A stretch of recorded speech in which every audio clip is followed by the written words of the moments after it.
কি হয়েছে?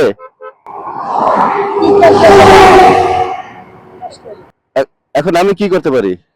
একটু ধাক্কা দিয়ে ওই ঢালটা হালাইলে আমি সামনে সামনে তো উঠছে তো। আচ্ছা আচ্ছা আচ্ছা, সামনে ওঠেন, সামনে ওঠেন, দেখি পারি কিনা। কখনো দেইনি তো, অভিজ্ঞতা নাই। যদি পারি তাহলে অবশ্যই দেবো।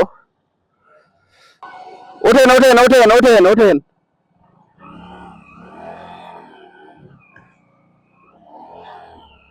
আপনার গাড়ি তো অনেক ভারী, বুঝছেন? গাড়ি অনেক ভারী, ব্যাটারি আছে তো। হ্যাঁ, ধাক্কা উঠবে না, অনেক ভারী গাড়ি তো। এটা যদি আপনার নর্মাল রিক্সা হইতো তাহলে উঠতো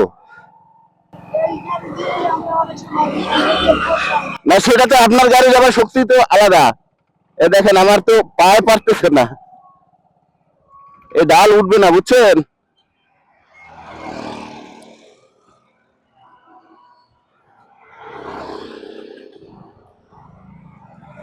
পায়ে পায়ে পারতেছে না, পায়ে দিয়ে যে এটা দেবো। গাড়ি আপনার তো কয়েকটা ব্যাটারি ওয়েট, এই ওয়েটের কারণে মানে চাকা দিয়ে দিলে উঠবে। দেখি, দাঁড়ান দেখি।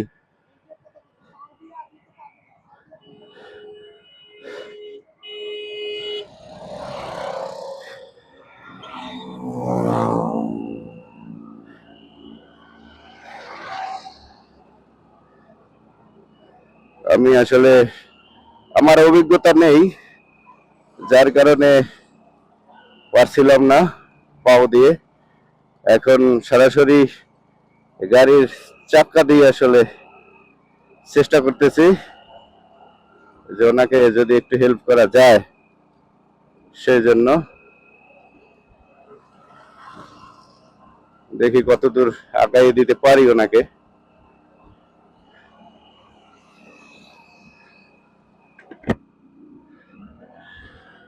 একটু কষ্ট হয়ে যাচ্ছে, আমারও গাড়ির অবস্থা ভালো না।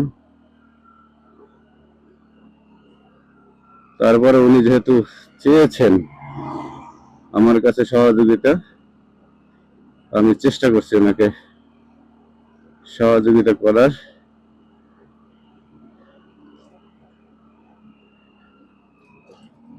এবার মনে হয় উনি যেতে পারবেন, এবার যেতে পারবেন। নামবেন না, ডালে নামবে না, ডালে নামবে না। আপনার গাড়ি তো কোথাও যেন জ্যাম হয়ে আছে, গাড়ির জ্যাম হয়ে আছে। গাড়ি তো ডালে নেমে যাওয়ার কথা ইজি ভাবে। না, পিকআপ সমস্যা কেন? আপনার তো গাড়ি যদি ইজি থাকে তাহলে তো এই ডালে নেমে যাওয়ার কথা না।